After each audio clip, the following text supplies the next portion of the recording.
AI පාවිච්චි කරලා අපිට කොච්චර වේගෙන් ඉගෙන ගන්න පුළුවන්ද? හැබැයි ඔයා එහෙම ඉගෙන ගන්නවද?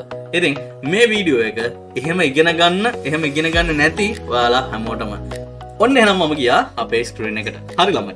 මුලින්ම ඉතින් හාහා පුරා කියලා ගිහිල්ලා බ්‍රවුසර් එක ඕපන් කරගෙන මම මොකද කරන්නේ? මෙන්න මෙතන google.com කියලා ගහලා ඒකේ Gemini කියලා ටයිප් කරනවා. ඇයි මු මේ හැමදෙස්සම Gemini යන්නේ? එහෙම තමයි. අපි Google Gemini එකෙන් පටන් ගමු. ඔන්න Google Gemini කියලා ගහලා ඔයාලට පුළුවන් එන පළවෙනි link එක ක්ලික් කරන්න. ළමයි new chat එකක් ගන්න. new chat එකක් ගත්තාට පස්සේ ඔයාලට බලා ගන්න පුළුවන් මෙන්න මේකේ තියෙනවා video deep research canvas image කියලා. මෙන්න මේකේ deep research කියන එක ගොඩක් වැදගත්. ඉතින් මම දන්නේ නැහැ free එකේ කට්ටියට තියෙනවද කියලා.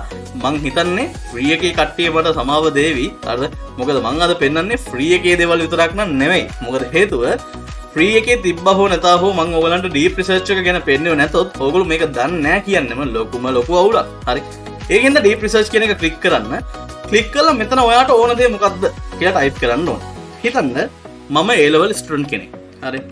මචං මම A level ICT කරන කෙනෙක්. මට A level ICT වලට අදාළ A level ICT වල තියෙන networking කියලා පාඩම. හරිද? networking පාඩම සම්පූර්ණයෙන්ම හොඳටම කියලා දෙන්න. ගුරුවරයෙක් වගේ. කතා කරන භාෂාවෙන් සිංහල සහ සිංහල 100%ක් සිංහලෙන් tech jargons English කියලා දෙන්න. තේරෙනවද? හරි. මචං මම A level ICT කරන කෙනෙක්. මට A level ICT වලට අදාළ networking පාඩම සම්පූර්ණයෙන්ම හොඳටම කියලා දෙන්න ගුරුවරයෙක් වගේ.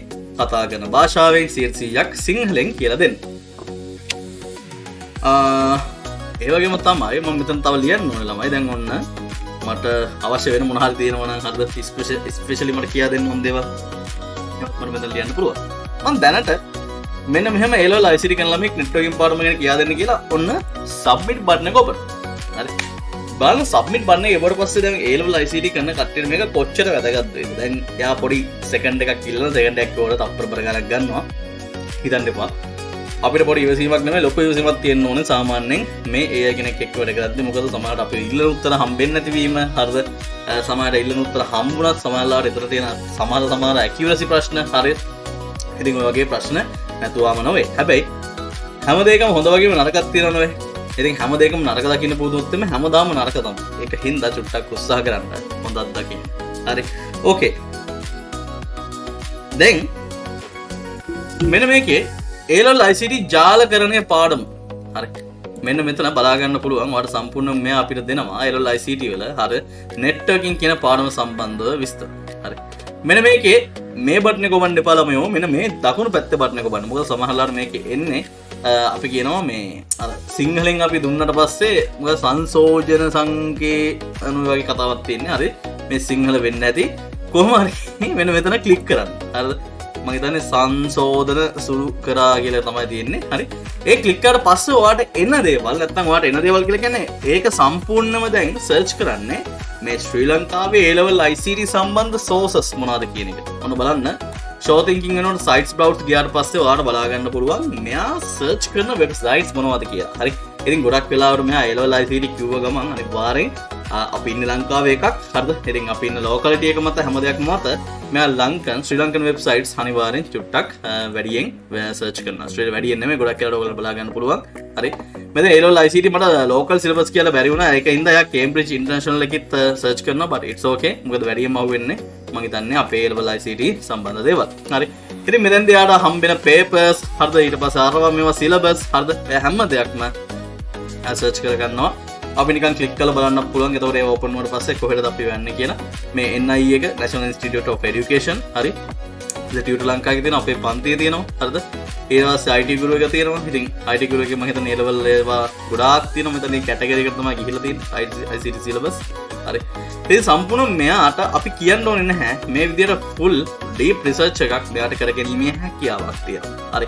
ඉතින් ඕක වෙන මාතල් එකක් මේකේ output එක අපිට දැම්ම බලන්න හම්බෙන්නේ අපිට පැය භාගයක් නෙමෙයි පැය කාලක් විතර අපිට පොඩ්ඩක් ඉවසගෙන ඉන්න වෙනවා. හරි.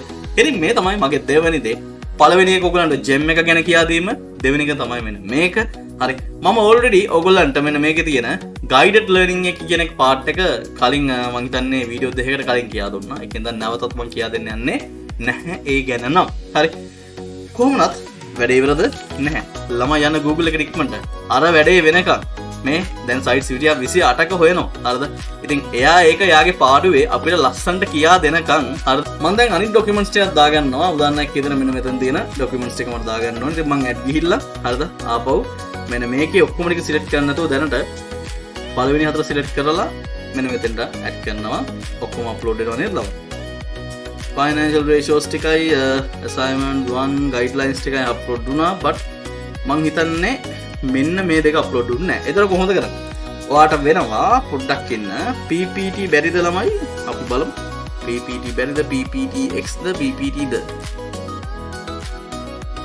One or more files was not blah blah blah. Okay ළමයි මෙතන පොඩි ප්‍රශ්නයක් තියෙනවා. අපිට දාන්න පුළුවන් PDF only. එතකොට මොකද කරන්නේ? එහෙම කියලා අපි නොදා ඉන්නවද? නෑනේ. ඔයාලට පුළුවන් ළමයි easily මෙන්න මෙහෙම වැඩක් කරන්න. හරි. PP to PDF කියලා type කරලා හරිද? I love PDF කියලා තියෙනවා site එකක්. මෙන්න මේකේ select PowerPoint file හරි එහෙම නැත්නම් ඔයාලට පුළුවන් මෙන්න මේ PPT sticker මෙන්න මෙතෙන්ට ඇදලා දාන්න. දාලා convert to PDF කියලා ගියාට පස්සේ ඔයාලට ඒ ඔක්කොම PDF විදියට පරිවර්තනය කරගන්න හැකියාවක් තියෙනවා. nice. හරි. අලුත් හොඳ දෙයක් ඉගෙන ගත්තා. හරි. සමහරවල්ලාට මේක කරගන්න ගොඩක් කට්ටියට අදහසක් නැහැ. මොකද මම දැකලා තියෙනවා. හරිද? ගොඩක් කට්ටිය එන ලොකු සීන් එකකින් හිටියට හරිද? සමහරවල්ලාවට චූටි දේවල් තියෙනවා ළමයි ඒගොල්ලන්ට මිස් වෙනවා. ඉතින් ඒකත් එක්ක ඒගොල්ලෝ මාර විදියට ටයිම් එක වෙස් කරගන්නවා. හැබැයි ලොකු සීන් එකනේ. ඒක හින්දා තමයි ලොකුම ප්‍රශ්න වෙලා තියෙන්නේ. හරි. එහෙනම් මම කියන්නේ චුට්ටක් ඔය වැඩ කරද්දි ලොකු සීන් අරම මෙම කොට අඩු කරගන්නවා. දන්නේ නැත්නම් දන්නේ නැහැ. දන්නවා නම් දන්නවා. මමත් ඒ වගේ තමයි. හරි. ඒකෙන් හින්දා චුට්ටක් ඒ විදියට ඉගෙන ගන්න. හොඳද? දැන් මේ තියෙන අර PPT වල කන්වර්ට් වෙච්ච PDF ටික. ඉතින් මම මෙහෙම ඇදගෙන ගිහලා මෙතෙන් දැම්මට පස්සේ දැක්කද මට එතෙන්ට ඒ ටිකත් වැටෙනවා. අවසානයේ මම හිතන්නේ ඉතුරු වෙලා තියෙන්නේ තව Excel file දෙකක්. මම හිතන්නේ ඒකත් බැරි වෙයි දාන්න. Excel files අපිට දාන්න පුළුවන් Gemini එකට. ඉතින් Gemini එකට දාලා ප්‍රශ්න අහන්න පුළුවන්. බලමු කොහොමද දාලා. අතරින් ඉන්න දාන්න බැරිද පුළුවන්ද කියන එක නෙමෙයි. දාන්න පුළුවන් හෝ බැරි හෝ අපි ඒක try කරමු. දාන්න පුළුවන්ද බැද කියලා දාලම. හරිද? මොකද සමහර ෆයිල්ස් තියෙනවා අපි දන්නේ නැති වෙන්න පුළුවන්. හැබැයි ඒවා සපෝටඩ්. හරි. සපෝටඩ්ද නැද්ද කියලා බලන්න අඩු ගන්න අර error එක එන්න ඕනේ. තව දෙන්න. හරි. දැන් ඔයාලට තියෙන එකම තැන ළමයි මේ resources ටික දාන එක විතරක් නෙමෙයි. හිතන්න ඔයාලට cost and CVP නැත්නම් ratio analysis ගැන වෙනමම ඉගෙන ගන්න. යන්න මේකේ discover එකට. හරි. ගිහිල්ලා ratio analysis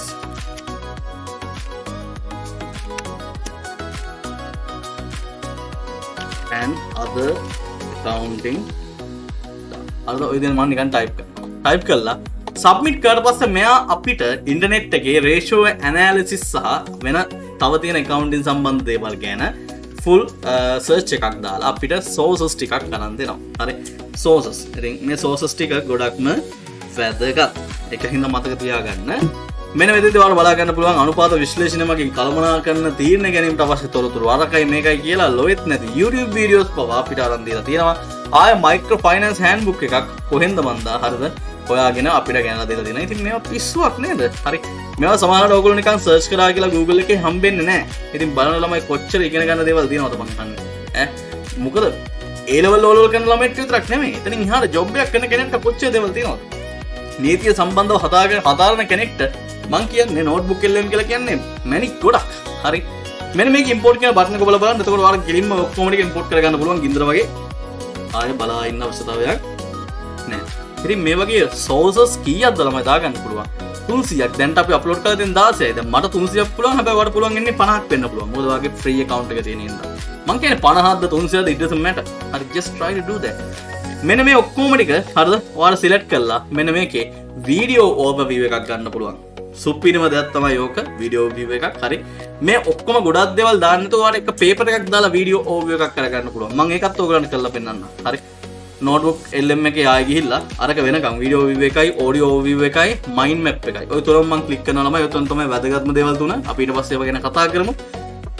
අතන Gemini එකේ ඩීප් සර්ච් එක තාම වෙන ගමන් පේන ඇති සයිට්ස් 203ක හොයනවා. බලන්න කොච්චර දේවල් වෙනවද කියලා. නෝට්බුක් LM එකේ අපේ අර අපි දාපු සෝසස් හැම එකකින්ම අදාළ මයින්ඩ් මැප් එකයි ඔඩියෝ ඕවර්විව් එකයි වීඩියෝ ඕවර්විව් එකයි හැදෙනවා. හරි. ආයෙ මම නෝට්බුක් LM එකට ගිහිල්ලා create a note new notebook ගිහිල්ලා මම මෙතෙන්ට අප්ලෝඩ් කරගන්නවා. මොකද්ද 2020 A level ICT paper එක මම හොයලා බලනවා තියෙනවද කියලා. මොකද මට ආ ඉන්ටර්නෙට් එකට ගිහිල්ලා ඔක හොයලා ගිහිල්ලා ඩවුන්ලෝඩ් කරගෙන මෙතෙන්ට දාගන්න අවශ්‍යතාවයක් නැහැ. ළමයි මෙයා ගාව තියෙනවනේ. මෙයා ගාව නෙමෙයි මෙයා ගිහිල්ලා හොයාගත්තෝ. කතාව තේරෙනවද? හරි. මේ තියෙන්නේ March 2020 ඊතක්සලාව GCE A level. ඉතින් අපි නිකන් ක්ලික් කරලා බලනවා ඕපන් කරගෙන ඒකද හරිද හරිම එකද කියලා. හරි. ඉතින් බලන්නකෝ easy peasy නේ. හරි. ඉතින් මේ තියෙන්නේ ඇත්තටම මම හිතන්නේ March conductor for field work center in collaboration with Northern Provincial මම හිතන්නේ මේ A level ICT paper එක නෙමෙයි but it's okay මේකත් හොඳයි. හරිද? අපි paper එකක් විතර ගමුකෝ. but මේකෙත් ඇති මේ තියෙන paper discussion එක තියෙනවා. ඊට පස්සේ A level ICT marking scheme එක තියෙනවා. බලමු අපි ක්ලික් කරලා. මම මේ yes download portion එකක් එතන තියෙනවා. ඊට පස්සේ A level past papers හරි. මම මේකේ මේ තියන්නේ මම හිතන්නේ EICT කියන්නේ මම හිතන්නේ ඒක වෙන්න ඕන. ඒ evaluation report එක. ඕකේ හරි. මේ දේවලුත් තමයි මේවත් වැදගත්. හරිද? anyways මම දැනට මෙන්න මේකේ select all sources අයින් කරලා මෙන්න මේ පළවෙනි එකට දාගන්න. මොකද ඒකනේ paper එක. හරි. අපිට දැනට paper එකක් ඉදර ගන්න පුළුවන්. paper එක තියෙන්නේ මෙන්න මේක. හරි. මම ඒක දාගෙන import කරනවා. import කරලා මට දැන් ওই paper එකෙන් ප්‍රශ්න අහන්න පුළුවන්. හරිද? ඒක වෙනම ආතල් එකක්. හරි. ඔය paper එක දැන් උතෙන්ට import වෙයි නැත්නම් download වෙවි. හරි. ඔයාගේ computer එකේ ඉඳ තියෙන්න ඕනේ නෑ. ඔයාගේ phone එකේ ඉඳ තියෙන්න ඕනේ නෑ. හරි. හැබැයි phone එකෙන් මෙච්චර වැඩ දාන්න බෑ. ඒක මම මේ කියන්න හේතුව. අද අපි පොඩ්ඩක් ගැඹුරට යන්නේ මේ අධ්‍යයනය පැත්තට. අපේ ඉස්සරහ තියෙනවා 2020 උසස් පෙළ ICT විභාගයේ papers ටිකක්. ඉතින් බලමු මේවා ඇතුලේ මොනවද තියෙන්නේ මොන වගේ රසවත් දේවල් අපිට උකහා ගන්න පුළුවන්ද කියලා. අදහස තමයි මේකේ තියෙන කීපයක් concepts ගැන කතා කරන එක. ඇත්තම. මේ papers ටික බලවම පේනවා උසස් පෙළ ICT syllabus එක කොච්චර පුළුල්ද කියලා. අර මූලිකම දේවල් වල ඉඳන් දැන් තියෙන අලුත්ම තාක්ෂණය දක්වාම යනවා. අපි මේ මූලාශ්‍රයන් බලමු වැදගත් දේවල් කීපයක්. මට මුලින්ම ඇහැ ගැටුනේ අර පරිගණක ඉතිහාසය ගැන තියෙන කොටස. චාල්ස් බැබේජ් ඇනලිටිකල් එන්ජින් එක ආයෙත් අර ENIC එක හදපු කෙනෙක් විදිහට ජොන් ප්‍රෙස්ප් එකර්ඩ් ගැනත් කියනවා. පළවෙනි ප්‍රශ්නෙම වටේ. ඉතින් කෙනෙක්ට හිතෙන්න පුළුවන් අද කාලේ මේ ඉතිහාස කතා වැදගත්ද කියලා. ඒක හොඳ කාරණයක්. හැබැයි මේගොල්ලෝ තමයි අද අපි මේ පාවිච්චි කරන ටෙක්නොලොජි එකේ අදහස් මුලින්ම ගෙනාවේ. ඇනලිටිකල් එන්ජින් එක ඒ කියන්නේ ප්‍රෝග්‍රෑම් කරන්න පුළුවන් කියන concept එක මුලින්ම ආවේ එතනින්. ENIAC කියන්නේ මුල්ම ඉලෙක්ට්‍රොනික ජෙනරල් පර්පස්. ඉතින් බලන්නමයි මෙතනදී ලස්සනට ඒක මා කරලා තියෙනවා. අද ෆවුන්ඩේෂන්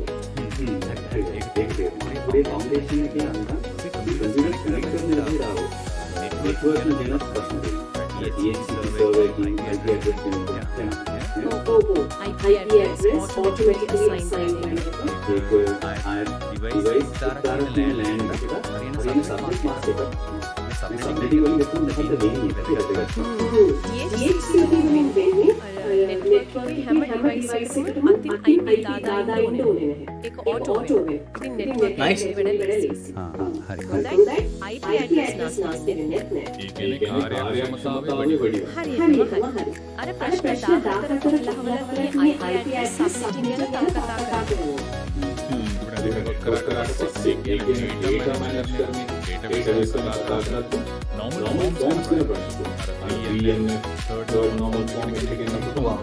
සුබවා පට්ට නේව. ඒ එක්ස්ප්ලනේෂන් එක විනාඩි 4:45 දෙන්නේ. මං කියන්නේ ওই පේපර් එක පිටුවෙන් පිටුව කඩන්න පුළුවන්. අපිට පුළුවන් ළමයි යූස් කරන්න. හරිද? Google එකට ගිහිල්ලා PDF splitter කියලා තියෙනවා. ඕකේ PDF splitter. මේ split PDF files කියලා ඔයාලට පුළුවන් ওই PDF එකක් අරගෙන අර අපි කියන්නේ දැන් ඉතින් මං ගාව තියෙනවා කියලා මොකක් කරේ ඔන්න මගේ පොතක් තියෙනවා. හරිද? මගේ පොත හරිද පිටුවෙන් පිටුව කඩන්න ඕනේ. හරිද? මොන එකේ ඉඳන් 2 වෙනකන් 3 ඉඳන් 4 වෙනකන් හරිද? ඔය විදිහට පිටුවෙන් පිටුව මෙතන රේන්ජස් දෙදී යන්න පුළුවන්. හරි. එහෙනම් මේ පිටුවෙන් පිටුව කැඩුවට පස්සේ ඔය වගේ පිටු දෙකක් මෙයාට දුන්නොත් එයා මේ පිටු දෙක ගැන කියනවා. අපි තව එකක් ජෙනරේට් කරන්න පුළුවන් එයාට ආයෙ පිටු දෙකක් ගැන කියන්න. හරි. ඒ විදිහට චුට්ටක් ටයිම් එකක් කරගෙන මේ විදිහට මම කියන්නේ ප්‍රශ්නයට කමන්නේ නැහැ බං විසඳ ගන්න පුළුවන් නම්. හරිද? මේ choice දාලා. මාරම හරි. එක්ස්ප්ලනේෂන් එක ඒ දෙන විදිහ එක පිස්සුව. හරි.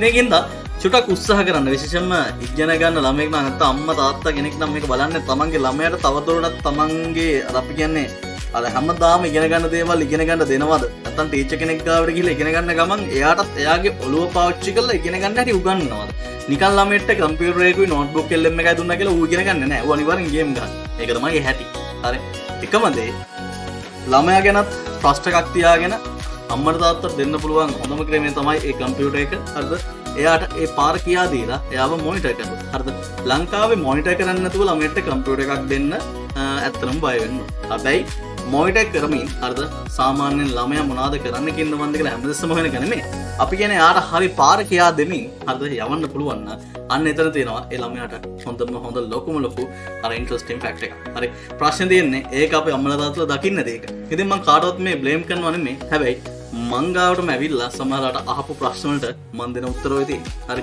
ඉතින් ඒකෙන් හින්දා මං දැකලා තියෙන අනන්තවත් ළමයින්ට බයින. හරි. මං කියන්නේ ළමයින්ට වැරද්දක් නෙමෙයි. They have the curiosity. ඒගොල්ලන්ට කුතුහලය වැඩි. හරි. ඉතින් ඒගොල්ලන්ට කම්පියුටර් එකේ නෝට්බුක් LM එක දුන්නට පස්සේ ඒගොල්ලෝ නෝට්බුක් LM එක ඇතුලේ ඉන්නවා කියලා හිතාගන්න බෑ. මොකද ඒගොල්ලන්ට කිසිම අදහසක් නැත්නම් ඒක පාවිච්චි කරන්න හැටි. They need to know, they need to have the knowledge. හරි. They need to know how to use it. හරි. ඒකත් එතකොට එයා ඒක පොඩි ළමෙක්ට කියලා දෙනවා වගේ කියලා දෙන්න ඕන. හරි. සාමාන්‍ය කෙනෙක්ට කියලා දෙන විදියට නෙමෙයි. ඉතින් අපි අවසානයේදී ආවා අවසානයේ අපි පවුලින්ම පටන් ගත්ත දණ්ඩේ තමයි අපේ ඩීප් සර්ච් එක. මේ දේ ළමයි ඩීප් සර්ච් එකෙන් මට දුන්න සුපිරිම එක අපි බලමු මේක එක්ස්පෝර්ට් එකට ගිහිල්ලා එක්ස්පෝර්ට් ටු ඩොක්ස් කියාට පස්සේ ඔයාලට පුළුවන් අද මේක Google Docs වලින් ඕපන් කරගන්න. ඉතින් මම ආසම දෙයක් තමයි මම ඇත්තටම මේ ඊයේ පන්තියේදී කරපු දෙයක් මේ ඔයගලන්ට කියා දුන්නේ මේ මට නිකන් හිතුණා ළමයින්ට ඊය ඩයග්‍රෑම්ස් ගැන කියා දෙන්න ඕන කියලා. හරිද? ඒක පාඩමක්. ඕකේ. ඩේටාබේස් පාඩමේ තියෙන එක කොටසක්. ඉතින් මම නිකන් ගිහිල්ලා ටයිප් කරලා පස්සේ අම්මලා සුපිරි පොතක් වගේ ආවා. මම ෆුලි සර්ප්‍රයිස්ඩ් ආ. හරි මට ඇත්තටම හිතා ගන්න බැරුණා. වව් මේක නම් පට්ටනේ කියලා. ඔන්න ඔය විදිහට මම කිව්වට පස්සේ ඒ ඩීප් සර්ච් එකේම මෙයා ඒ අපිට අගත්ත අර පෙච් කරලා දුන්න සම්පූර්ණයෙන්ම ඒ ડોකියුමන්ට් එකෙන් ප්‍රශ්න 100ක්. හරි. ඒ ડોකියුමන්ට් එකෙන් හරි ඉතින් එහාට හරි ගමන්නේ ප්‍රශ්න 100ක්. හරිද? ගොඩක් වෙලාවට ඉන්සයිඩ් தி ස්කෝප් හරි. ඔයාලට හදලා දෙනවා. ළමයි. ගුරුවරුනේ. ඕගොල්ලන්ට බෑද මේවා පාවිච්චි කරන්න. ළමයි පැත්තකින් කියනකො ටීචර්ස් හරිද? ඇයි ඕගොල්ලන්ට බැරි? ඕගොල්ලන්ට පුළුවන් අලුතෙන් දේවල් කරන්න. ඕගොල්ලන්ට පුළුවන් ළමයින්ට මේවා හඳුන්වලා දෙන්න. හරි. හැමදාම බැන ඉන්නේ නැතුව please do that. හරි. content creatorsලා ඇයි ඕගොල්ලෝ මේවා උගන්වන්නේ නැත්තේ? ඈ? ඇයි ඕගොල්ලන්ට බැරි මෙන්න මේක මේ විදිහට යන්න කියලා කියා දෙන්න. මොකද ඕගොල්ලොන්ට ඕනේ views විතරයිද? හරි. මං කියන්නේ views වලින් පොඩක් පිටට හිතලා මේවා view කරද්දි views හම්බෙවි. හරි. වැඩි දෙයක් නැහැ මේ වීඩියෝ එකම කැම්පස් එකේ මෙන්න මේ වැඩේ කරගන්න අමාරුයිද කියලා නිකන් අහුවනම් එච්චරයි. හුක් එකක් ඕනේ. හරි. ඔන්න එතනදී කට්ටිය හෝ ගාලා බලන්න ඉන්නේ. හරිද? ඒ කියන්නේ වීඩියෝ එක හෝ ගාලා ෂෙයා වෙයි.